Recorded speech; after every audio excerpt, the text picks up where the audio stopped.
La momificación en el antiguo Egipto era, bueno, mucho más que solo conservar un cuerpo. Era un proceso increíble de 70 días, diseñado para conseguir un billete directo a la vida eterna. Vamos a ver exactamente cómo lo hacían. Para empezar, hay que hacerse una pregunta clave. ¿Qué ocurre si, después de morir, un cuerpo simplemente se descompone y desaparece? Bueno, para la mayoría de las culturas es lo más natural del mundo, pero para los antiguos egipcios la cosa cambiaba. La respuesta era terrorífica. Significaba literalmente el fin de todo. Su creencia fundamental era que el alma necesitaba un cuerpo físico al que poder volver para existir en el más allá. Sin cuerpo, el espíritu, ¡puf!, se desvanecía para siempre. Así que, como vemos, la momificación no era una opción, era una necesidad absoluta.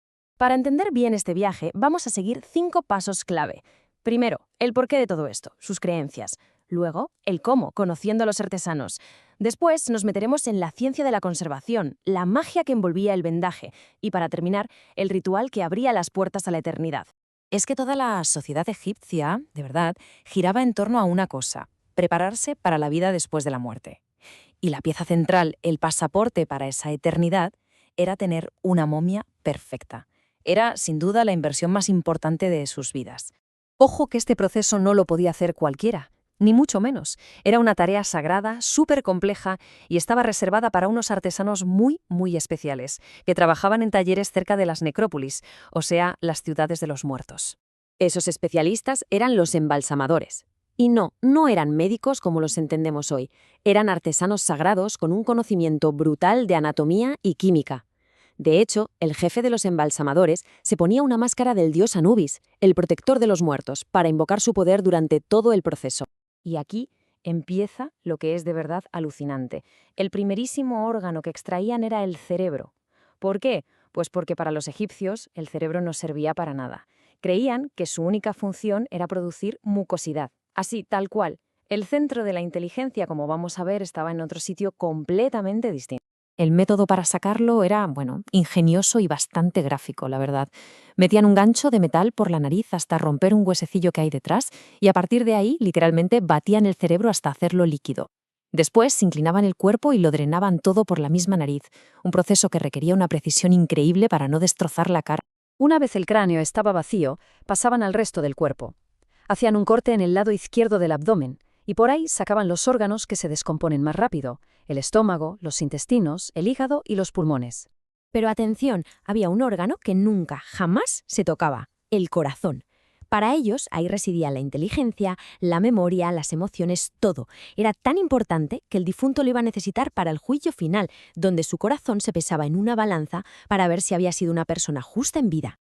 ¿Y qué pasaba con los órganos que sí sacaban? Pues no se tiraban, ni mucho menos. Se conservaban por separado en unos recipientes sagrados que seguro que hemos visto alguna vez, los vasos canopos. Cada órgano tenía su propio vaso, protegido por una tapa, con la forma de un dios diferente, uno de los 4 hijos de Horus, que los iban a custodiar para toda la eternidad. Vale, con el cuerpo ya vacío y limpio, empezaba la fase más científica y seguramente la más crucial de todas: la deshidratación total. La clave para que algo no se pudra es quitarle toda el agua, y para eso usaban natrón. El natrón es básicamente una mezcla de sales que se encontraba de forma natural en el desierto egipcio. Tenía una capacidad increíble para absorber la humedad, y ese era el gran secreto de la momificación. Mataba las bacterias y frenaba en seco la putrefacción. El cuerpo se enterraba por completo en una montaña de natrón y se dejaba ahí durante 40 días. Cuando lo sacaban, estaba totalmente seco, oscuro y con una textura parecida al cuero. Había perdido una cantidad enorme de su peso original. Claro, después de 40 días en sal, el cuerpo quedaba muy hundido, muy demacrado. Para devolverle un aspecto más digno y natural, los embalsamadores rellenaban todas las cavidades con lino, serrín o incluso arena. A veces ponían hasta pequeñas piedras o trocitos de tela en las cuencas de los ojos para que no parecieran vacías. Con el cuerpo ya conservado y con su forma restaurada, llegaba la fase final de la preparación: el vendaje. Y esto era mucho más que envolver un cuerpo, ¿eh? Era como construirle una armadura mágica para la eternidad.